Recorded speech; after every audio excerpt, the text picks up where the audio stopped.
क्या गलती करता है पर्सन जब वो रियल एस्टेट में एंटर करता है? एक शहर में 5-10 हज़ार लोग भी आ गए, रिक्वायरमेंट एकदम से बढ़ जाती है, प्राइसेस इम्पैक्ट कर जाते हैं। Selling is art of asking question and art of asking right questions. ये बहुत देखिए- बड़ी सर लाइन आपने बोली, selling is art of asking right question. Right question like कैसे सर? मतलब देखिए, फोन पे तो सिर्फ पिज्जा ही बिक सकता है। आप फ्लैट सेल परचेज की बात कर रहे हो, महंगा सस्ता फोन पे ही हो गया, दूर पास फोन पे ही हो गया, वहाँ एमिनिटीज फैसिलिटीज हैं नहीं है वो फोन पे ही हो गया, तो साइट विजिट को क्यों आएंगे लोग? वो 3 क्वेश्चन जो एक क्लाइंट से पूछने चाहिए जो वो आपके सामने आता है। देखिए, 3 क्वेश्चंस में आप समराइज नहीं कर पाओगे। जी। सेल्स एक प्रोसेस है, एटलीस्ट 6 स्टेप्स हैं। 95% of real estate agent first 6 month में क्विट कर जाते हैं। उसका रीज़न ये नहीं है कि ट्राई सिटी की रियल एस्टेट मार्केट बुरी है, और उसका रीज़न ये भी नहीं है कि वो लेज़ी थे। उसका रीज़न ये है कि उनको सिखाने के लिए कोई नहीं था जो उनको गाइड करता। जब उनको क्लाइंट ने बोला कि I will take time to think, I will discuss with my family और माई वाइफ, तब उनको गाइड करने के लिए कोई नहीं था। लेकिन आज जो हमारे पॉडकास्ट के गेस्ट हैं, उनका अपने करियर का, सेल्स का 60,000 प्लस आज का एक्सपीरियंस है, प्लस वो ट्राई सिटी में 300 प्लस एजेंट्स को ट्रेन कर चुके हैं। उन्होंने देखा एक पर्सन को ज़ीरो से शुरू करते हुए और क्रोर्स में अर्न करते हुए, और उन्होंने ऐसे भी लोगों को देखा था जो स्मार्ट इनफ थे लेकिन वो क्विट भी कर गए। तो आज उनके साथ डिस्कशन होगी कि रियल एस्टेट सेल्स आखिर में है क्या, इसके क्या क्या चैलेंजेस रहते हैं, कहाँ पे लोग स्ट्रगल करते हैं और कहाँ पे लोग क्विट कर जाते हैं या वो हार मान जाते हैं। उनका एक्सपीरियंस, उनकी नॉलेज रियल एस्टेट ट्रेनिंग को लेकर बहुत ही वाइड है, और आज उनसे हम खरे खरे सवाल करेंगे, क्वेश्चन करेंगे, और वो हमें ग्राउंड रियलिटी बताएंगे रियल एस्टेट सेल्स ट्रेनिंग के बारे में। सो आज के हमारे गेस्ट का मैं वेलकम करता हूँ। Welcome Gurmeet sir. Thank you so much for Thanks for inviting being- me, thank you for giving me this time. Thank you sir. So sir, सबसे पहला सवाल आपसे ये है कि जो ट्राई सिटी की मार्केट में उसमें जो 1%, टॉप 1% जो हैं, वो 90% जो क्विट कर जाते हैं, उनमें क्या डिफरेंस है? जो टॉप 1% अर्न कर रहे हैं ट्राई सिटी मार्केट में और 90% जो बॉटम पे है, क्या डिफरेंस है उनमें? देखिए, मुझे ये लगता है कि 2 चीज़ें होती हैं। या तो आपको लाइफ सिखाती है, एक्सपीरियंस आपको काम कर कर के ही आता है। कुछ लोग स्मार्ट होते हैं, वो अपनी गलतियों से सीखते हैं और धीरे धीरे उसको एक्सपीरियंस कहते हैं। और कुछ ऐसे होते हैं जिनको बहुत ज़्यादा लाइफ का एक्सपीरियंस नहीं होता, लेकिन वो ट्रेनिंग ले लेते हैं, वो सीख लेते हैं, वो देखते हैं दूसरे कैसा कर रहे हैं। सो जो टॉप के लोग हैं, फॉर श्योर उनके पास एक्सपीरियंस ज़्यादा है, उन्होंने कुछ सीखा है अपनी लाइफ से। और कुछ ऐसे लोग भी हैं जो नए हैं लेकिन सीख रहे हैं, सो वो भी उस 1% कैटेगरी में बहुत जल्दी से पहुंच रहे हैं। सो नटशेल यही है कि आपने क्या सीखा अपनी गलतियों से, आपने क्या सीखा बाजार से। सो मेरा तो यही मानना है। सो जैसे आपने गलतियों की बात करी, तो क्या गलती करता है पर्सन जब वो रियल एस्टेट में एंटर करता है, जिसको ट्रेनिंग नहीं मिली, वो क्या गलती करता है? देखिए, मुझे ये लगता है कि जो मैंने बहुत सारे लोगों से बात करी और ट्रेन किया बहुत सारे लोगों को प्राइमरली ये लगता है कि रियल एस्टेट बहुत ल्यूक्रेटिव है, सिर्फ 2 लोगों को मिलाना है और 1% कमीशन हमको जी, मिल जाएगी। यही हो रहा है। सो इसका जो अमाउंट है वो काफ़ी अच्छा है, लोगों को ल्योर करता है, लेकिन उस एक सेल तक पहुंचने के लिए जो रास्ता है, जो जर्नी है, उसके बारे में लोग नहीं सोचते और एंटर कर जाते हैं। जी, उनको सिर्फ यही लगता है कि मेरे पास एक स्टॉक होना चाहिए सेल करने के लिए, तो मुझे बायर ढूंढना है, या मेरे पास बायर होना चाहिए तो मुझे स्टॉक मैच करना है। सारा रियल एस्टेट जो है सेल्स इसी के अराउंड घूम रहा है। इससे कहीं ज़्यादा है कि आप प्रोस्पेक्टिंग कैसे करो। आपके पास बहुत सारे नाम होने चाहिए, बहुत सारे रेशियोज़ आपको देखने पड़ेंगे अगर आप एक अच्छा रियल एस्टेट प्रोफेशनल बनना चाहते हो। देखिए, पिछले कई सालों में देश बहुत तेज़ी से बदल रहा है बिकॉज ऑफ सर्टेन थिंग्स।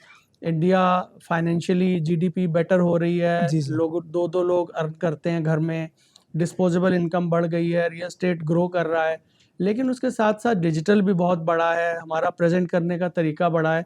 सो ऐसे ही रियल एस्टेट में ट्रेनिंग हर अच्छी कंट्री में होती है। आप देख लो, कनाडा में होती है, दुबई में होती है, लाइसेंस नहीं मिलते लोगों को, जी, 8-8 9-9 महीने की ट्रेनिंग होती है, टेस्ट देना पड़ता है।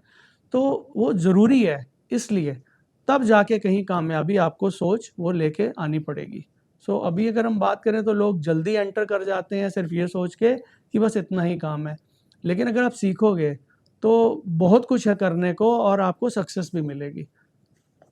तो सर जैसे आपने बातें करी कि ल्यूक्रेटिव लगता है पर्सन को जब वो एंटर करता है, तो जो मनी माइंडसेट के साथ पर्सन, तो इसी के साथ आता है ना कि ग्रोथ देखता है कि एक पर्सन जो 20 से 25 हज़ार रुपया पर मंथ कमा रहा है जॉब में, प्लस एक जो कमीशन ले रहा है और फॉर्च्यूनर गाड़ी चला रहा है, आप इसमें से किसको बेटर मानोगे? नहीं, आप दोनों को कंपेयर नहीं कर सकते मेरे हिसाब से। देखिए, 20-25 हज़ार तनख्वाह या सैलरी ले रहा है, उसका माइंडसेट वैसा है, और जो फॉर्च्यूनर चला रहा है, उसका माइंडसेट वैसा है। दोनों ही रियल एस्टेट में हो सकता है ये सैलरी ले रहे हैं और ये कमीशन पे काम कर रहे जी, हैं। मैं दोनों को कंपेयर नहीं करता, सबकी अपनी अलग-अलग एक लाइफ़ की एक्सपेक्टेशंस हैं। जी, बट मुझे ये लगता है कि दोनों को सीखने की ज़रूरत है। जो फॉर्च्यूनर पे है, उसको भी सीखना चाहिए, और जो नौकरी कर रहा है, जॉब कर रहा है, बिगिनर लेवल पे है, उसको भी सीखना चाहिए। सीखेंगे, कुछ आगे बढ़ेंगे। देखिए, किसी भी प्रोफ़ेशन में एस्टैब्लिश होने के लिए बहुत-बहुत समय देना पड़ता है। हम देखते हैं डॉक्टर्स बहुत अच्छे पैसे कमाते हैं, जी, सबको पता है। हर फैमिली में ये एक ड्रीम होता था कि घर में डॉक्टर बच्चा बनना। डॉक्टर बन जाए, जी, इंजीनियर बन जाए। तो वो डॉक्टर बनने के लिए 12 साल पहले डॉक्टर को पूछो कि वो क्या करता है? पहले 12 साल में कितने पैसे वो कमाता है? शायद ज़्यादा नहीं कमाता। जी, वो एक स्टडी। लेवल तक पढ़ता है, फिर इंटर्नशिप करता है, फिर स्पेशलाइज़ेशन करता है, फिर असिस्टेंट बनता है किसी का, फिर जाके कहीं वो कहता है ओके जी, मेरी फ़ीस अब 3000 रुपए है, 2500 रुपए, मैंने स्पेशलाइज़ेशन कर लिया आज की डेट में। तो ऐसे ही रियल एस्टेट प्रोफ़ेशन को भी लेना चाहिए। आपको अगर अच्छा करना है इसमें, तो अपने आप को अपग्रेड तो करना ही पड़ेगा, बिकॉज़ बहुत तेज़ी से सिनेरियो बदल रहे हैं। तो वो जो सिनेरियो पूरा वर्ल्ड का बड़े फास्ट चेंज हो रहा है आज के टाइम में, तो उस फास्टर चेंजेस के अंदर अपने आप को कैसे आपने अपग्रेडेड रखना है, क्या करना है, नहीं करोगे तो पीछे रह जाओगे, कोई ना कोई और उसको कर लेगा और आगे बढ़ जाएगा। सो मुझे ये लगता है कि सीखना बहुत इंपॉर्टेंट है, ऑर्गेनाइज्ड ट्रेनिंग और लर्निंग बहुत इंपॉर्टेंट है। तो सर जैसे आपके करियर की शुरुआत हुई रियल एस्टेट में, so how did you start, मतलब कहाँ से और कैसे जर्नी शुरू होती है आपकी? राइट। सो बीज तो बहुत पहले दिमाग में बचपन में ही एक बार आ गया था। तो someone came to my house, वो पड़ोस में किसी को घर दिखा रहे थे। जी, तो आई वाज इन क्लास 10, तो I just asked my father कि ये क्या, कैसे, मतलब इनकी अर्निंग होती है, ये क्या करते हैं? तो उन्होंने जी, बोला ये 12 लाख रुपीस का हाउस है, ये बायर है और ये सेलर है, तो 12,000 यहाँ से मिलेगा, 12,000 यहाँ से मिलेगा। तो I am talking about 1988-87, so okay sir. 89। तो उस दौरान आपको 24,000 rupees was a huge amount. तो मुझे लगा ये बड़ा अच्छा ल्यूक्रेटिव बिज़नेस है, ज़्यादा क्वालिटी का काम शायद नहीं जी, है, सिर्फ़ मिलाना ही है, वही जो सोच जो सबकी जो होती माइंड है। में आता है पहला। जी, एब्सोल्युटली। जी, तो बट जैसे-जैसे मैं सेल्स प्रोफ़ेशन में आया, धीरे-धीरे एंटर किया मैंने, तो मेरे 15-16 साल का एक्सपीरियंस हो चुका था सेल्स में जब मैंने रियल एस्टेट में एंटर किया। तो मुझे ये लगा नहीं, उससे बहुत कहीं ज़्यादा है और उसी रास्ते पे मैं चल रहा हूँ। तो मैंने इसको ऑब्ज़र्व किया कि मुझे ये करना चाहिए। आई आई आई नो दोज़ थिंग्स जो रिक्वायर्ड हैं सेल्स में ट्रेनिंग के लिए, सेल्स में सीखने के लिए, और मैंने उसको इम्प्लीमेंट करना शुरू किया। सो बेसिकली मेरी 9-10 साल की इंश्योरेंस की जर्नी रही है। कुछ मेरी बैंकिंग की जर्नी रही है, जी, कुछ मेरी एफएमसीजी की रही है, जैसे मैंने जिलेट में काम किया, पिडिलाइट में काम किया, है ना? तो ऐसी बड़ी कंपनियों में काम करके ये समझ में आया कि सेल्स को करना कैसे है, तो क्लाइंट सैटिस्फैक्शन लेवल कैसे बढ़ाना है, क्या उनको प्रोडक्ट को कैसे पिच करना है, कैसे देना है, सो दैट वो भी खुश रहें प्रोडक्ट खरीदने के बाद। सिर्फ़ आप अपना कमीशन लेके खुश ना हों, या जी। आप अपनी तनख्वाह लेके खुश ना हों। तो इस प्रोसेस में मुझे ये समझ में आया कि एक high value product real estate है, सो अब राइट टाइम है, मैंने 15-16 साल सीखा है, अब रियल एस्टेट में एंटर करते हैं। जी। So I entered in real estate in 2011, so वहाँ से मेरी जर्नी स्टार्ट हुई। तो सर आप ये कह रहे हैं कि इंश्योरेंस प्लस बैंकिंग का आपका एक एक्सपीरियंस था, एक इंडस्ट्री का एक्सपीरियंस था। और ये क्या सर, मैं भी देख रहा हूँ मार्केट में कि जो जो बैंकर्स हैं, जो इंश्योरेंस इंडस्ट्री में काम किए हुए लोग हैं, वो रियल एस्टेट में ज़्यादा अच्छा कर पा रहे हैं। उसका कोई रीज़न, पर्टिकुलर रीज़न है कि या एक ऑर्गेनाइज़ सिस्टम से आ रहे हैं इसलिए उनको सिस्टम पता है कैसे रन करना है, ये रीज़न है? जी, बहुत अच्छा क्वेश्चन है। इसके कई पॉइंट्स मुझे, मतलब मैं ऑब्ज़र्व करता हूँ। अगर आप वर्ल्ड वाइड देखोगे, तो जी, ये एक वर्ल्ड वाइड फिनोमेना है कि इंश्योरेंस में पर्सन ट्रेनिंग लेता है घिस-घिस के, because insurance selling is very different, जी, राइट? और उसको बहुत सारी ऐसी स्किल्स आ जाती हैं उस दौरान, और फिर वो talent flow, natural value, high value product real estate है। तो जब उसको लगता है कि मैं सीख गया हूँ, तो लोग इंश्योरेंस से ट्रैवल करते हैं, मतलब अपने आप को माइग्रेट करते हैं रियल एस्टेट के अंदर। जी, तो ये वर्ल्ड वाइड फिनोमेना अगर आप देखोगे, तो इंडिया में ऐसा कोई ख़ास नहीं हो रहा, ये नेचुरल है। और आप देखना ये लोग अच्छा करते हैं, जिनको इंश्योरेंस की जानकारी है, जो बेच चुके हैं, स्किल है, ट्रेनिंग है, उनको पता है, बैंकिंग में पता है क्लाइंट सेटिस्फेक्शन क्या होता है, जी। उसकी ज़रूरतों को कैसे पूरा करना है, उसको सुनना, समझना और फिर उसके बाद उसको काम करना। तो आई एम श्योर कि ये अभी और बढ़ेगा, और बैंकर्स जॉइन करेंगे और इंश्योरेंस वाले भी आएँगे और ये इंडस्ट्री और ऑर्गेनाइज़ होएगी स्टेप बाय स्टेप। पढ़े लिखे लोग आ रहे हैं, काम हो रहा है, ईमानदार लोग हैं, अच्छा काम हो रहा है, सो इंडस्ट्री इज़ ग्रोइंग। तो सर आपने ऑर्गेनाइज्ड की बात करी यार, इंडस्ट्री ऑर्गेनाइज्ड होगी, बट अभी करंट सिनेरियो जो है real estate industry in India अभी काफ़ी अनऑर्गेनाइज्ड लग रही है आपको? मतलब लग रहा है कि काफ़ी इसमें चीज़ें इम्प्रूव होने वाली हैं, काफ़ी लैक है, एक बहुत बड़ा लैक है रियल एस्टेट इंडस्ट्री में? बिल्कुल देखिए, life is about improving ever, हर हर समय एक इम्प्रूवमेंट होनी चाहिए। अभी बहुत गैप है मैं कह सकता हूँ, बट अगर आप 15 साल पहले देखें और आज देखो, तो वो गैप धीरे-धीरे फिल भी हो रहा है। जी। ऐसा नहीं है कि हम वहीं पे खड़े हुए हैं। सो बहुत गैप है, जैसे कि अभी रियल एस्टेट में एंटर करने के लिए आपको कोई एग्ज़ाम देने की ज़रूरत नहीं है। जी। कोई आपको एग्ज़ाम क्लियर करके सर्टिफ़िकेट सिर्फ़ फ़ीस देके हो जाता है।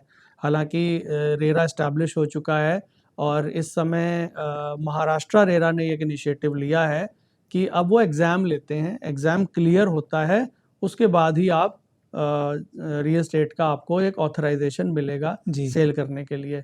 तो इसकी रिक्वायरमेंट है, आप देखो अगर डेवलप्ड कंट्री के अंदर जाओ, आप कनाडा में देख लो, यूएस में देख लो, सो आपको 8-9 महीने की एक अच्छी ट्रेनिंग, असिस्टेंस करनी पड़ती है, उसके बाद ही आप सेल्स में एंटर हो सकते हो, डायरेक्ट आप एंटर नहीं हो सकते। जी। सो आई थिंक आने वाले टाइम के अंदर हमारे देश के अंदर भी यही होगा और लोग ट्रेनिंग कितना लेंगे इस टाइम लग चीज़ जाएगा को। सर इस चीज़ को आपके हिसाब से? आपका विज़न क्या है? डिफ़िकल्ट टू से, बट मुझे लगता है कि अभी 7-8 साल तो मुझे नज़र आते हैं। महाराष्ट्र रेरा ने शुरू किया है, अदर जी। रेराज़ भी शुरू कर देंगे, एटलीस्ट टेस्ट तो लेना शुरू सो करें। ये भी एक चैलेंज है सर, जैसे इंडिया में इतनी सारी स्टेट्स हैं, तो स्टेट वाइज़ डेमोग्राफ़ी अलग है, सिचुएशंस अलग हैं, लोगों का माइंडसेट अलग है, कस्टमर की एक्सपेक्टेशन अलग है। तो ये भी एक बहुत बड़ा चैलेंज नहीं है कि इसको पैन इंडिया एक रूल बनाना या एक लॉ बनाना पूरे रियल एस्टेट इंडस्ट्री के लिए, ये एक डिफ़िकल्ट टास्क नहीं है बहुत? देखिए, इसमें चैलेंज आता है, actually real estate is a state matter, right? Okay. It is not a national level जी। मैटर। दूसरा, सेंट्रल गवर्नमेंट एक लेवल के बाद आपको एंटर उस फील्ड में नहीं कर सकती। जी। उतनी अथॉरिटीज़, पावर्स नहीं है, डिवाइडेड है और एक तरीके से ये बैलेंस्ड भी है, अच्छा भी है। तो कोई भी अच्छी चीज़ को सभी स्टेट को करना चाहिए।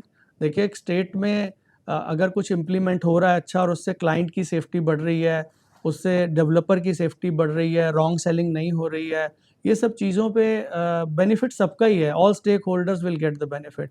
तो मुझे लगता है कि ये बहुत इम्पोर्टेंट है और अगर कोई अच्छी चीज़ आएगी तो ज़रूर सारे स्टेट्स को करना चाहिए, अपने आप करना चाहिए। बट जैसे स्टेट में से स्टेट बायस तो नहीं है, मतलब अपनी स्टेट में जैसे बिल्डर, ब्यूरोक्रेट्स और पॉलिटिशियन, 3 लोगों का कॉम्बो चलता है रियल एस्टेट में।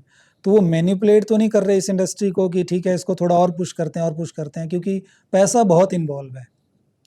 नहीं, आप ठीक कह रहे हो, पैसा बहुत इन्वॉल्व है, पर जो नेचुरल एक ग्रोथ पैटर्न है उसमें धीरे-धीरे चीज़ फ़िल्टर होती जाती हैं। जी। देखो, आप बहुत ज़्यादा जब चीज़ें कम होती हैं, छोटी होती हैं, आप मैनेज कर लेते हो।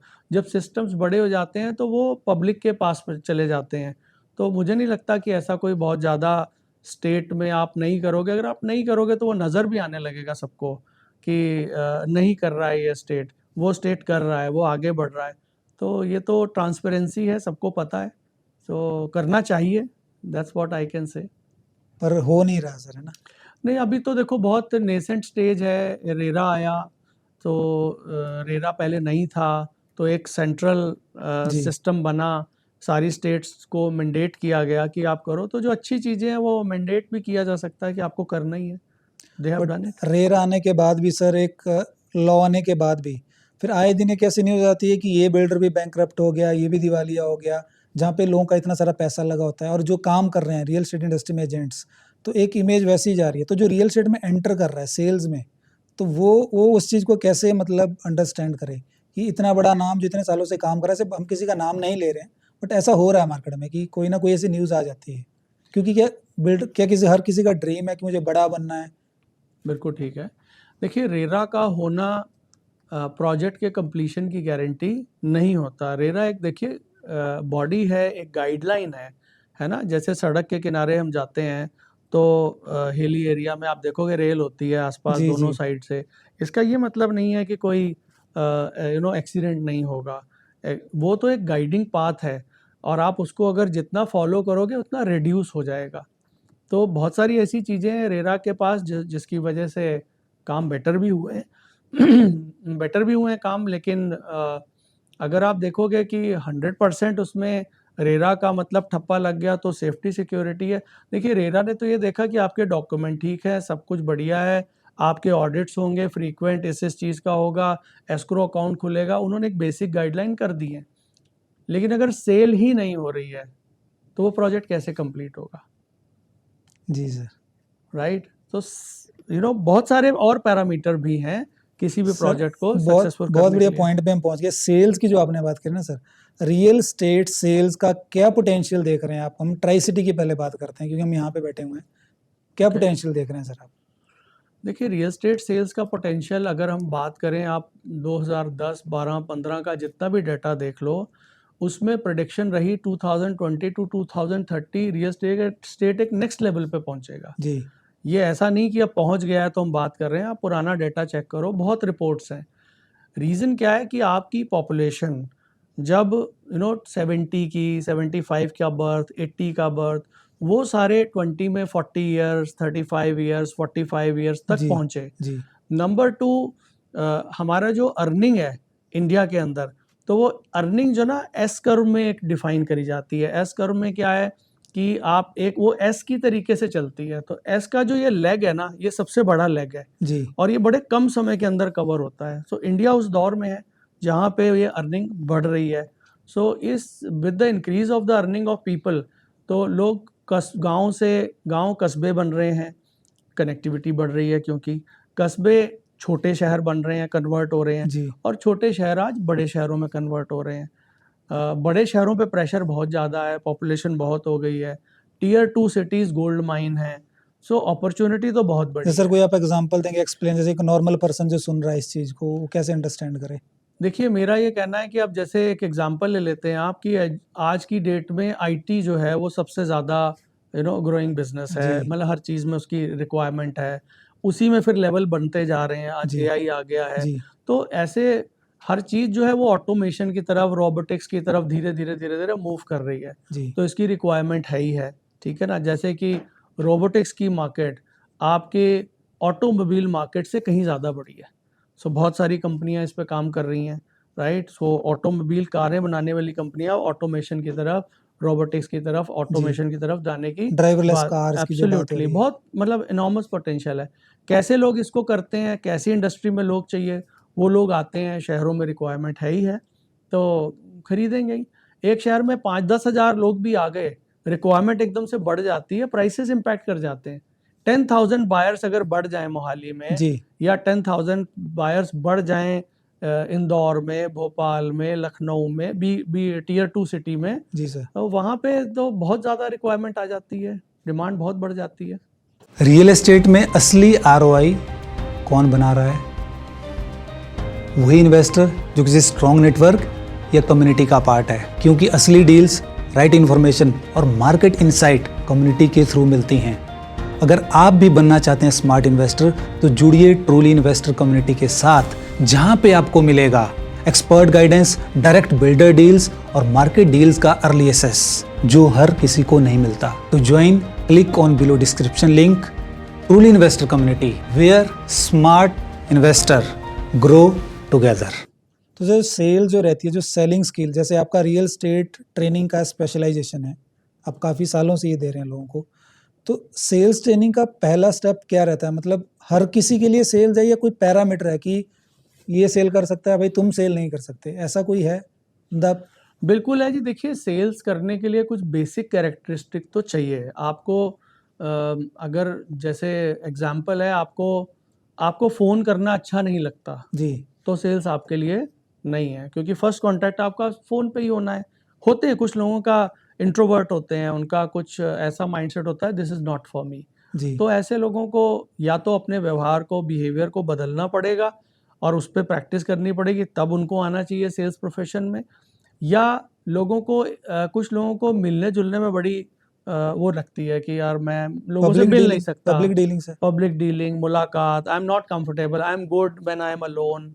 सो ऐसी भी बात है। सो इंट्रोवर्ट्स को चैलेंजेस आते हैं, उनको नहीं आना चाहिए मुझे ये लगता है, या उन्हें किसी और तरीके से सेल्स में अगर उनके पास कोई स्ट्रेंथ है, कोई डिजिटल स्ट्रेंथ है, तो वो और तरीके से कंट्रीब्यूट कर सकते हैं।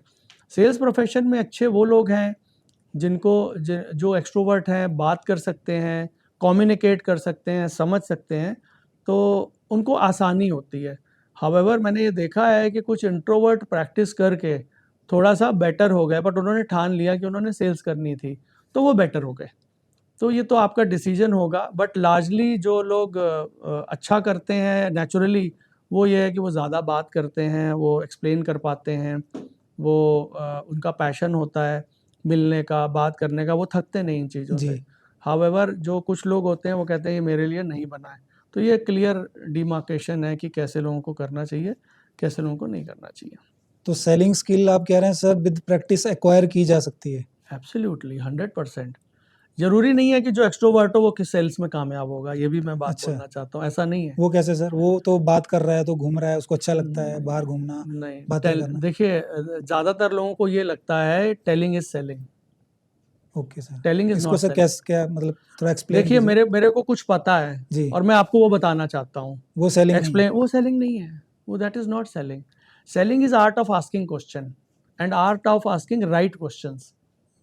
ये बहुत देखिए बड़ी सर लाइन आपने बोली, selling is art of asking right questions. Right question. Like कैसे सर, मतलब? देखिए आप, मैं मेरे पास कुछ है और मैं आपको सारी, मेरे को एक मेरे सीनियर ने कुछ बताया, जी। मैंने उसको नोट किया और मैंने वो आके आपको बता दिया as it is as copy it paste is, कर दिया। कॉपी पेस्ट कर दिया और पैशन के साथ बताया, इतना बढ़िया से मेहनत भी करी, जी। बट सेल्स नहीं हो सकती इससे। वो कहाँ पे लैग रह गया सर? सर उसने क्लाइंट को समझा ही नहीं, उसने अंडरस्टैंड ही नहीं किया। उसने अंडरस्टैंड करने का मतलब ये नहीं है कि पर्सनल लेवल पे, बट उसको उससे कुछ बातचीत तो हो, कुछ क्वेश्चन आंसर तो हो। मैंने देखा है कि सेल्स कॉल में फ़ोन पे ही लोग बेच देते हैं, प्रोडक्ट एक्सप्लेन कर देते हैं सारा। पर सर कस्टमर भी तो ऐसा हो गया ना, फोन पे सारा पूछ रहा है, कितना रेट है, कहाँ पे देखिए है, ये भी तो कस्टमर है ना। तो मांगेगा, जी। मैं ये नहीं कहता, और आपको थोड़ा बहुत अगर है तो बता भी देना चाहिए। जी। देखिए फ़ोन पे तो सिर्फ पिज्ज़ा ही बिक सकता है। आप फ्लैट सेल परचेज की बात कर रहे हो, महंगा सस्ता फ़ोन पे ही हो गया, दूर पास फ़ोन पे ही हो गया, वहाँ एमिनिटीज़ फैसिलिटीज़ हैं नहीं हैं वो फ़ोन पे ही हो गया, तो साइट विजिट को क्यों आएंगे लोग? जब ये सारी चीज़ें फ़ोन पे ही हो गई, जी। तो इतना अगर आसान होता फ़ोन पे, तो मैंने बोला आपको फ़ोन पे तो सिर्फ पिज़्ज़ा ही बिक सकता है। फ़ोन पे तो आप सिर्फ अपॉइंटमेंट बेचो ना, लेट्स मीट 30 मिनट्स। देखो 30 minutes of discussion is better than 30 days of running around. 30 दिन धक्के खाएंगे, देखेंगे दोनों लोग, इधर जा रहे हैं, वो उसके सेल्स पर्सन के साथ जा रहे हैं, उसके साथ जा रहे हैं, तो बहुत सारे क्लाइंट 30 दिन 40 दिन धक्के खाने के बाद पीछे हट गए कि अरे तो बहुत मुश्किल हो रहा है, मतलब देखते हैं 3 महीने बाद, 2 महीने बाद, या कोई और उनको काम अलग आ अलग गया। प्राइस कोट हो रहा है मार्केट में एक ही नहीं प्रॉपर्टी वो का। एक अलग चैलेंज है, बट जनरली बात कर रहा हूँ कि वो खुद ही 8-10 प्रोजेक्ट देख के इतनी कंफ्यूजन आ गई कि उसने अपने आप को विड्रॉ कर लिया कि मैं करूं या ना करूं, किसी भी कारण से, बहुत सारे कारण हो सकते जी। हैं। तो जब विड्रॉ कर लिया और 1 साल बाद गए दोबारा, या बिजी हो गए, जी। कोई ऑफिस का काम आ गया, बहुत सारे लोग हैं नहीं कर पाते हैं, जी सर। तो वो जब बैक उन्होंने विड्रॉ किया और जब दोबारा गए मार्केट में, तो वही चीज़ 20% 30% महंगी हो गई थी। और 2020 से 2026 के बीच में तो प्राइस में ज़मीन आसमान का फ़र्क आ चुका है। तो नहीं, ये चीज़ें इनसे ये चैलेंजिंग है। तो बहुत इम्पॉर्टेंट है टू अंडरस्टैंड कि कैसे करना है। सो टेलिंग इज़ नॉट सेलिंग। अच्छे से प्रोडक्ट को एक्सप्लेन कर पाना सेल्स की गारंटी नहीं है। तो let's break down this sales process sir, कैसे रहता है, मतलब आप क्या सिखाते हैं? मतलब जैसे आपके पास एक पर्सन आता है, आप अपनी ट्रेनिंग्स में कैसे ब्रेक डाउन करते हैं? एक नॉर्मल पर्सन जिसको सेल्स का कुछ नहीं पता, अगर हम उसको एक्सप्लेन करेंगे तो कैसे करेंगे? देखिए 2 तरीके की ट्रेनिंग मैं हम करते हैं। जी नंबर सर। 1, एक ट्रेनिंग है फेस टू फेस, जो लोग नियर बाय हैं वो जी। हमारे पास आते हैं, जो सीखते हैं, फिजिकली आपकी ट्रेनिंग अटेंड फिज़िकली करते आते हैं। हैं, अटेंड करते हैं। जी। तो उसमें हम 4 डेज़ इंडक्शन प्रोग्राम करते हैं पहले, क्योंकि उसमें हाउसवाइफ भी आती हैं, उसमें आईटी वाले भी आते हैं, उसमें नॉन सेल्स वाले भी आते हैं, उसमें सेल्स वाले भी आते हैं, जी। और ज़्यादातर लोग नॉन रियल एस्टेट वाले ही होते हैं। ऐसा नहीं कि उनको रियल एस्टेट पहले से आती है। अब एक एम्प्लॉई है, वो नौकरी करता है, जॉब करता है, फ्राइडे तक मेहनत करता है जॉब में, वो कहता है सैटरडे संडे मेरे पास टाइम है and I have a passion. जी, सीखने का होता है अपना। कुछ लोग मैंने देखा है जॉब वाले सैटरडे संडे वो घर नहीं बैठते, उनको रियल एस्टेट पैशन है, वो कहीं चले जाते हैं, कुछ सीख लेते हैं, देख लेते हैं। तो ऐसे बहुत सारे लोग हमारे पास आते हैं। सो पहले 4 दिन हम उनको एक लेवल पे लेके आते हैं, ज़ीरो लेवल जिसको हम बोलते हैं ठीक है। कि वो माइनस में है, उनको कुछ नहीं पता है, राइट? तो अब हाउसवाइफ है, उसको भी हमें ये बताना है उसको कि भी इसमें क्या जी, है, रेरा क्या है, इसकी फुल फॉर्म क्या है, बेसिक चीज़ें हम करते हैं और अपने सेल्स प्रोसेस का ओवरव्यू देते हैं। जो 200 आवर्स का ट्रेनिंग मॉड्यूल है उसका हम एक ओवरव्यू देते हैं और उसके बाद जब वो उसको क्लियर कर लेते हैं, सो हम नेक्स्ट लेवल पे जाते हैं, वीकली ट्रेनिंग उनकी शुरू हो जाती है। जी, और वो वीकली ट्रेनिंग में हमारे 100 मॉड्यूल्स हैं, 2 आवर्स ईच, जिसमें हम step by step hand holding करके उनको ऊपर लेके जाते हैं। जैसे कि बहुत सारे लोग एंटर कर जाते हैं रियल एस्टेट में और थोड़े टाइम बाद पता लगता है कि यार मेरे पास तो नाम ही नहीं है। जो लोग रियल एस्टेट में हैं, अगर वो देखें कि पिछले 2 महीने में अगर वो 10 से 15 नाम ही ऐड कर पाए हैं अपनी लिस्ट में, जी, तो उसमें उनकी कोई गलती नहीं है। गलती ये है कि उनको प्रोस्पेक्टिंग ही नहीं आती, लीड का ओवरफ्लो ही नहीं आता। अच्छा, दूसरे तरीके के लोग हैं, कुछ लोग लीड का ओवरफ्लो अच्छा होता है, लेकिन वो फ़ोन पे क्या बात करते हैं, हेलो जी, सर क्या आप कोई प्रॉपर्टी देख रहे हैं? आगे से बोलता है ले नहीं दे नहीं। के हाँ, ले दे के स्क्रिप्ट पे ये एक फ़ेवरेट लाइन है सबकी और मेरे पास भी बहुत फ़ोन ऐसे ही आते हैं। जी, सो इसमें जो जेन्युइन बायर भी है वो अपने काम में बिज़ी है, वो उस समय कहता है नहीं जी मैं नहीं देख रहा, वो देख भी रहा होता है। So what is the good script you are having? यहाँ एक पे सर अच्छी आपने बहुत अच्छा पॉइंट बताया। So what is the right time to call? Day का कौन-सा टाइम और कौन-सा आवर, मतलब कौन-सा डे और कौन-सा आवर सही रहता है कॉलिंग के लिए? देखिए ऐसा कोई थंब रूल नहीं है, फिर भी एक जनरल जो बिहेवियर है, पैटर्न है, जी, अगर तो if you know your client very well, अगर आपको कहीं से रेफरेंस मिला है, then you can make out कि इसको कब फ़ोन करना है ना? इफ़ यू जी, got a number of doctor, so but natural है 9 टू 3 ही विल बी मैक्सिमम बिज़ी, जी, फिर 2 ढाई घंटे, 3 घंटे का उनके पास टाइम होगा। जी, सो ऐसा कोई टाइम नहीं है, बट येस ये आपका प्रोफेशन है कॉलिंग करना। अगर एक टाइम पे क्लाइंट बार-बार लगातार नहीं उठा रहा है प्रॉस्पेक्ट, तो आप थोड़ा-सा टाइम बदल के देखो, जनरल नॉलेज है ये तो। तो ऐसा कोई फिक्स नहीं है पैटर्न, बट येस फ्राइडे शाम को 4 से 7 अपने जितने भी क्लाइंट की मीटिंग बुक करी है वीकेंड के लिए, उनको 3 घंटे ज़रूर कॉल करना चाहिए। उनको याद दिलाना चाहिए, किसी ने बाहर से आना है तो एटलीस्ट 48 आवर्स पहले उनसे बात करें, क्योंकि उन्होंने बाहर से आना है। तो हम क्या करते हैं उस दिन सवेरे ही पूछते हैं, हाँ जी सर आप आ रहे हो? वो कहता है नहीं आ रहे हैं, तो आपका दिन खाली है। जी, तो 48 आवर्स पहले उसको अगर ध्यान नहीं है तो वो कहेगा हाँ मैंने ये प्लानिंग करनी है कल, परसों मैं जा रहा हूँ मोहाली या चंडीगढ़ या आपके शहर में आ रहा हूँ। तो ये कुछ बेसिक बेसिक नॉर्म है। सो प्रोस्पेक्टिंग में नाम नहीं होते लोगों के पास, 6 प्रॉब्लम्स होती हैं। उनके पास नाम नहीं होते पहले तो। दूसरा अगर नाम होते हैं तो कॉल टू मीटिंग रेशियो बहुत लो होता है। क्यों? क्योंकि स्क्रिप्ट नहीं है। कोई अच्छी स्क्रिप्ट होनी चाहिए, कोई एक इम्पैक्टफुल बात होनी चाहिए, मीनिंगफुल बात होनी चाहिए, इंसान को लगे कि हाँ, ये क्वालिफ़ाइड है, ये मेरा टाइम नहीं ख़राब करेगा, कस्टमर का टाइम इम्पोर्टेंट है। जी, तो जब तक उसको ये विश्वास नहीं होगा फ़ोन पे कि ये मेरा टाइम बचाएगा या मुझे अच्छी चीज़ सजेस्ट करेगा, तब तक वो नहीं करेगा। फिर आ जाता है अब मीटिंग पे आ गए आप। मीटिंग का कोई सेट फ्रेमवर्क नहीं है लोगों के पास। एक फ्रेमवर्क होना चाहिए। आते ही सबसे पहले हाँ जी सर आप क्या देख रहे हो? 3 बीएचके आप प्लॉट देख रहे हो? हाँ, ये अपॉर्च्युनिटी है, ये है, ये है, ये है। ये भी एक तरीका है, बट अब ये एक बहुत ओल्ड मेथड है। अगर आप उसको नहीं समझोगे क्लाइंट को, अगेन जैसे मैंने बोला आर्ट ऑफ आस्किंग क्वेश्चन, अगर आप सवाल नहीं करोगे, सही सवाल नहीं करोगे, तो काम नहीं होगा। सो रादर देन बताने के पहले आप पूछो। सर आपने बताया कि selling is art of asking questions. So वो 3 क्वेश्चन जो एक क्लाइंट से पूछने चाहिए जब वो आपके सामने आता है। देखिए 3 क्वेश्चंस में आप समराइज़ नहीं कर पाओगे। एक जी, सेल्स एक प्रोसेस है, एटलीस्ट 6 स्टेप्स हैं, जैसे मैंने बताया था। प्रोस्पेक्टिंग इज़ वन कि आपके पास ज़्यादा नाम होने चाहिए। जी, फिर मीटिंग का रेशियो बेटर होना चाहिए, फिर मीटिंग फ्रेमवर्क क्या होना चाहिए। उसके बाद एक इमोशनल साइट विज़िट कैसे करनी है, उसके बारे में बात होनी चाहिए। जी, 5वां आ जाता है art of closing. Closing techniques होती हैं, लोग एक्सप्लेन ही करते रहते हैं, प्रॉपर्टी की बढ़ाई करते रहते हैं, क्लाइंट पेमेंट प्लान पूछ रहा है, लोकेशन कहाँ कौन से फ्लोर पे लेना है, किस डायरेक्शन में प्लॉट लेना है। सो ये 5वां स्टेप हो गया। अब इस समय सेल्स बंद हो जानी चाहिए और बात होनी चाहिए क्लोजिंग की। और उसके बाद 6वां है कि भी आप रेफरल कैसे लो, है ना? ये इसमें कोई पैसे नहीं लगते, जी, ये एक स्किल है। सो हर स्टेज पे कुछ क्वेश्चंस हैं, अगर क्वेश्चन आंसर का फॉर्म चलेगा जी सर। तो सही डायरेक्शन में जाएगा। डाउनलोड का फॉर्म चलेगा वन वे, सिर्फ क्लाइंट बोले तो भी नहीं चलेगा, सिर्फ सेल्स पर्सन बोले वो भी नहीं चलेगा। चलिए मैं आपसे एक क्वेश्चन करता हूँ जी। कि एक सेल्स में कभी किसी ने आपको सेल करने की कोशिश करी है, सेलिंग में, तो सेल्स पर्सन कितना टाइम बोलता है और क्लाइंट कितना टाइम बोलता है? आप क्लाइंट थे और कोई सेल्स पर्सन था, सो कितना टाइम बोला होगा उसने और कितना टाइम आपने बोला होगा? ज़्यादा सर सेल पर्सन ही बोलता है, जब मतलब मैं मेरा जो कितना एक्सपीरियंस ज़्यादा? है 80%, 90%, आप लगाइए 100%? 70 to 75% वही बोलता है सेल्स पर्सन, वही एक्सप्लेन टेलिंग टेलिंग चल रहा टेलिंग होता टेलिंग है। टेलिंग। जी जी। जबकि ये रिवर्स होना चाहिए। आइडियल कन्वर्सेशन है that sales person should speak 35% okay. And client should speak 65%। उसकी ज़रूरतों की कैसे पता लगेगा आपको, बताओ मुझे? 2 लाइन में 3 क्वेश्चन में नहीं हो पाएगा। हर स्टेप पे there is something which you need to uncover and explore.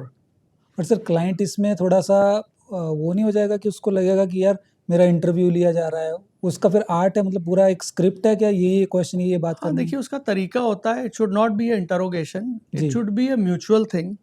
बात होती है तो यही तो ट्रेनिंग का पार्ट है, ये सवाल करने कैसे हैं। सो हर स्टेज के कुछ क्वेश्चंस हैं, सो सिर्फ क्वेश्चन ही नहीं है, जी। इन्वॉल्वमेंट भी है, उनके सजेशन भी हैं। सो कहने का ये मतलब है कि सिर्फ मुझे कुछ अच्छे से पता है कि इसके 3 बेडरूम है, 3 बाथरूम है, इसकी डायरेक्शन ये है, सामने पार्क है, ग्रीन फेसिंग है और ये क्लब हाउस है और ये रोड से कनेक्टिविटी जी। है। तो क्या ये बता देना सेल्स है? नहीं सर, ये तो फीचर्स बताए हमने बस। बस। सो कन्वर्सेशन जब तक नहीं होगी ऐसी मीनिंगफुल जिसमें कि आप उसको टच कर पाओगे इंटरनली उसके हार्ट को, तब तक वो ट्रस्ट बनेगा नहीं, और ट्रस्ट बनेगा नहीं तो सेल होगी नहीं। जी। सो बहुत सारी चीज़ें हैं सीखने को, सिर्फ आके और शुरू हो गए प्रोडक्ट के बारे में बताना काम नहीं चलेगा। फिर हम कहते हैं जी वो दोबारा आया नहीं, वो फ़ोन नहीं उठा रहा, क्योंकि उसको कुछ समझ नहीं आया। आप जी। किसी का फ़ोन क्यों नहीं उठाओगे? आपको लगेगा अभी वैल्यू नहीं है। जी। मैंने आपको कुछ एक्सप्लेन किया, अब आप फ़ोन नहीं उठा रहे, मेरा फ़ोन आ रहा है, आप कह रहे यार मुझे छोड़ यार, इससे बात ही नहीं करनी है। सो 2 ऑप्शन हो सकती है ना सर, या तो मुझे वैल्यू नहीं मिल रही, या तो मुझे नीड नहीं है उस चीज़ की, बस मैंने ऐसे स्क्रॉल कर रहा था, ये देखो भी। नहीं, आप अगर आप आके मुझसे मिल गए और फ़ोन नहीं उठा रहे हो, जी। फिर तो आपकी नीड थी तभी आप टाइम लेके आए थे। जी। जी। 90% ऑफ द क्लाइंट, चलो मान लेते हैं प्रॉस्पेक्ट, उनकी नीड थी जी। और वो फ़ोन नहीं उठा रहे, तो आपको समझना पड़ेगा कि क्या हुआ। बट हमारे पास टाइम नहीं होता, हम अगले पे मूव कर जाते हैं, अगले पे मूव कर जाते हैं, फिर हम ये कहते हैं कि नहीं आ रहे, और कोई इसकी तरफ ध्यान भी नहीं देता। स्ट्रगल सब करते हैं, बड़ी जी। बड़ी कंपनियां करती हैं, लेकिन ध्यान कितने लोग देते हैं?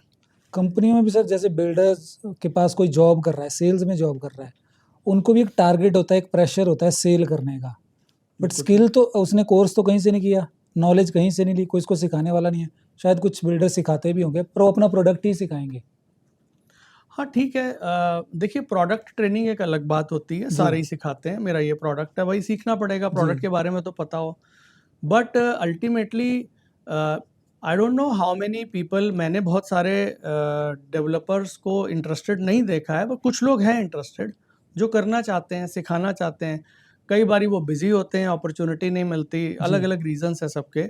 बट अभी जो मैंने ऑनलाइन शुरू की है कोचिंग, जी सर। मेरे को बहुत सारे छोटे शहरों से, बी टाउन से फ़ोन आए हैं कि मेरी 8 लोगों की टीम है, मेरी 10 लोगों की टीम है, हमें आप 2 दिन की वर्कशॉप यहाँ आके करो, महाराष्ट्र में आप आके करो, गुजरात में आके करो। तो बहुत दूर-दूर से फ़ोन आ रहे हैं, एमपी से आए, गुड़गाँव से बहुत फ़ोन आए, 30 लोगों की टीम है, 50 की टीम है, नोएडा से आया 90 persons team.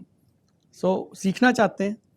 But tri city में बात करेंगे तो हाँ, कुछ लोगों से मेरी बात हुई है, वो चाहते हैं कि यस, ट्रेनिंग होनी चाहिए उनकी टीम की। क्या रेशियो है सर ट्राई सिटी में, जो लोग कॉन्शियस हैं और देखते हैं कि हाँ, ये ट्रेनिंग सिस्टम, प्रॉपर सिस्टम होना चाहिए एक? देखो अभी तो मैं बिल्कुल बड़ा वेग सा बोलूँगा ऑनेस्टली, अगर जी। मैं बोलूँगा, जी। बट मेरी जो 4-5 लोग मेरे टच में हैं, जी सर। उसमें से 3 लोग कहते हैं कि हाँ, वी आर इंटरेस्टेड। अच्छा। हाँ, वो कह रहे हैं, शायद उनके पास अपॉर्च्युनिटी पहले नहीं थी या कोई था नहीं या उनका ध्यान नहीं था, जी। बट विद कुछ उनको ऑनलाइन देखा उन्होंने, मेरा इंस्टाग्राम देखा या मेरे से बात हुई उसके बाद, तो दे आर कीन। उनको भी लगता है कि हाँ, देखिए अगर आप एम्प्लॉई रिक्रूट करते जाओ एंट्री और एग्जिट, 4 महीने बाद आपने कहा नहीं तूने तो सेल नहीं करी, बाहर जा, ऐसा ही हो तूने रहा तो है, ऐसा ही हो रहा तो है। बहुत सारे पैसे खर्च कर रहे हैं हम इसमें, वेस्टेज होती है बहुत डेवलपर की। लेकिन वो डेवलपर जो थोड़े से, उनको भी रिटेन करना भी आना चाहिए, बंदे भी देखो रिटेन होते हैं। अगर कोई सीखेगा और सेल्स ज़्यादा कर लेगा तो इसमें सिर्फ सभी स्टेक होल्डर का फ़ायदा है। डेवलपर का फ़ायदा है सेल हो गई, जी, सेल्स पर्सन का फ़ायदा है कि उसको कुछ इंसेंटिव बना, जी, क्लाइंट का फ़ायदा है कि वो ले गया चीज़, है ना? जो वो नहीं ले रहा था पहले, तो उसने कोई ना कोई चीज़ परचेज़ कर ली, उसका भी देखो बेनिफिट है। जी सर। तो सारे स्टेक होल्डर का बेनिफिट है।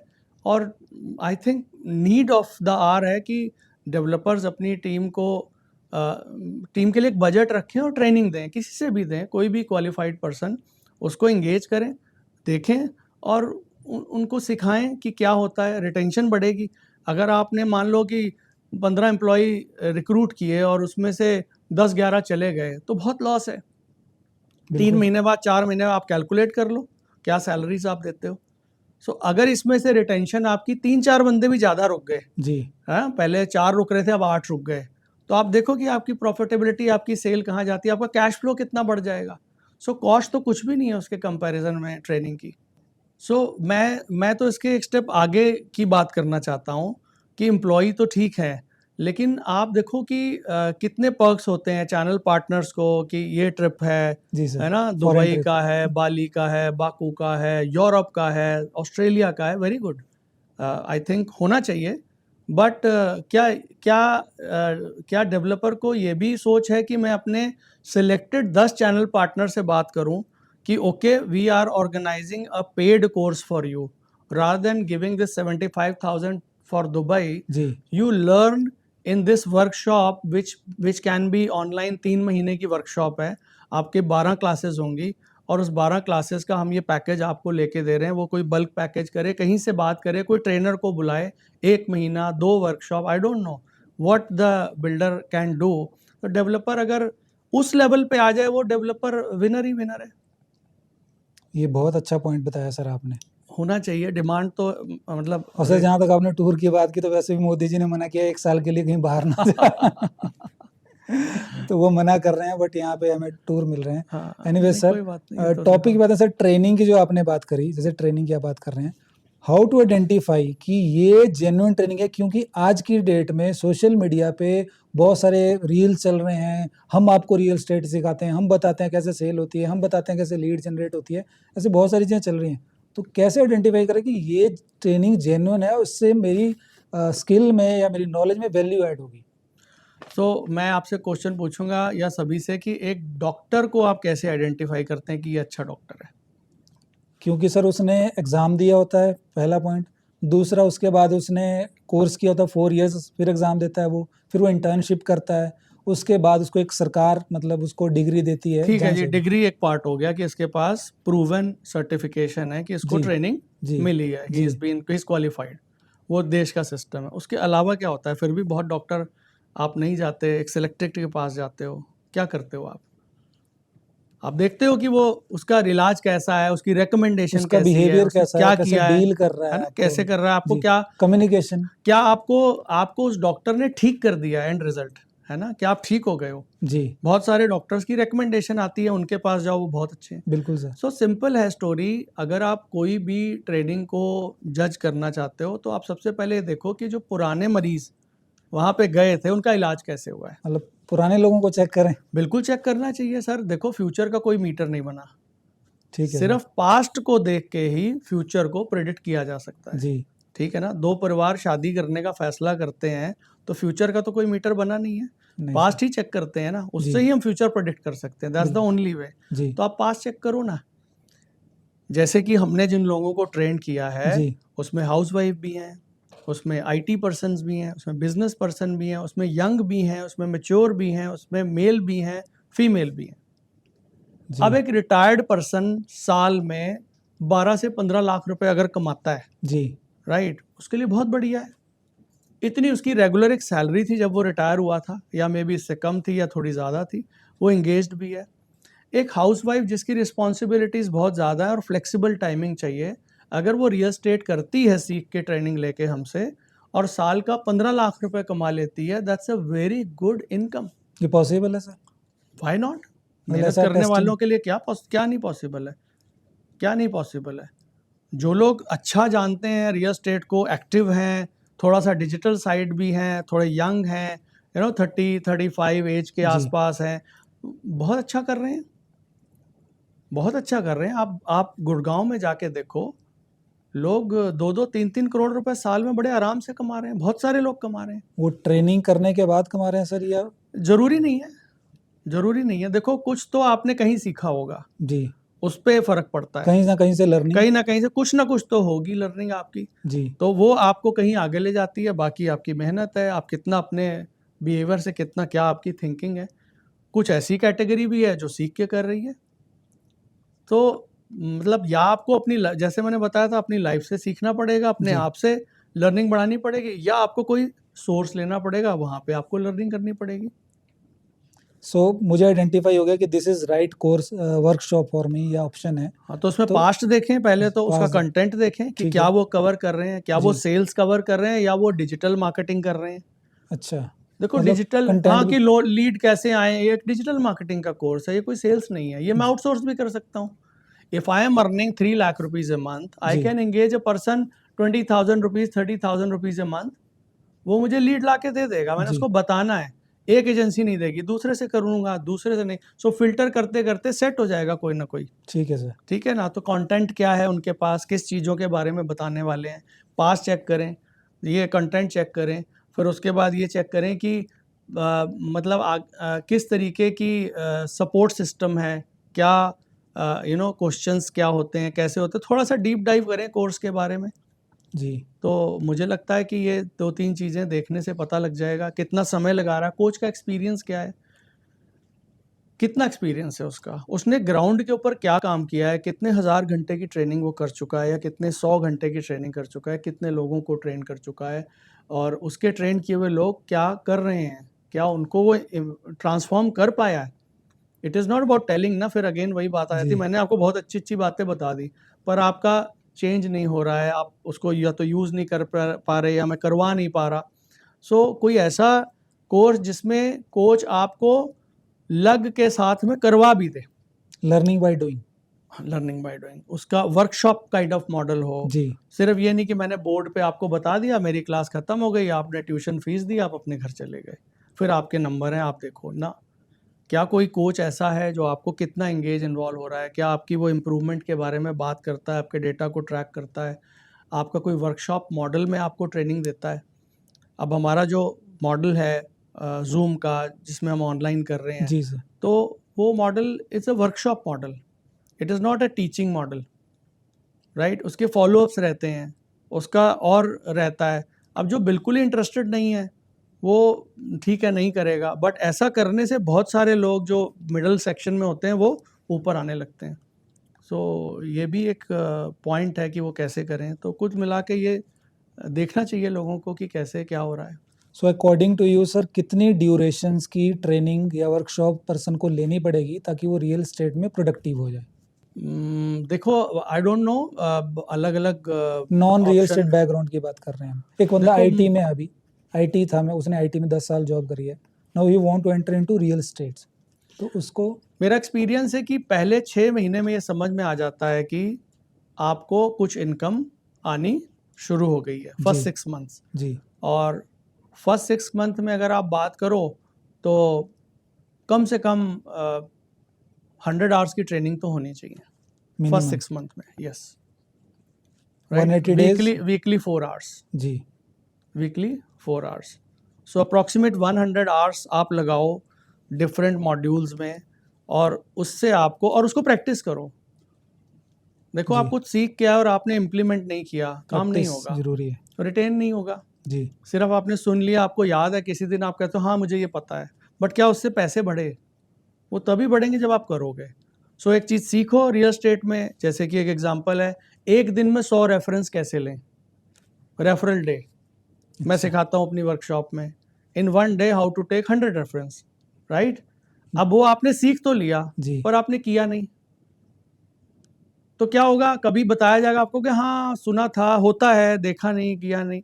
सो जिसने कर लिया जी। और 2 सेल्स क्लोज कर ली, 1-1 करोड़ रुपए की प्रोडक्ट बेच दिए, तो उसने 2 लाख रुपए कमा लिए, 1% कमीशन या पौना परसेंट भी कमा लिया चलो, जी। तो उसको लाख 1.5 लाख रुपए की इनकम आ गई, उसका विश्वास आ गया सिस्टम के ऊपर। सो योगा करने से होगा। ट्रेनिंग वर्कशॉप जो हमने बात करी है सर, अब एक कंसर्न रहता है पर्सन का कि हमारे इंडियन माइंडसेट में एक बात छपी हुई है, सर्टिफिकेट मिलेगा, वैल्यू क्या है उस कोर्स उस वर्कशॉप की वैल्यू कहाँ पे? तो वो सर्टिफिकेशन वाला जो एक माइंड में वायरस है, उसको आप मतलब कैसे हैंडल करेंगे? मतलब देखो, मुझे तो ये लगता है कि आपने चलो ग्रेजुएशन करी, आपको एक मार्कशीट मिली, जी।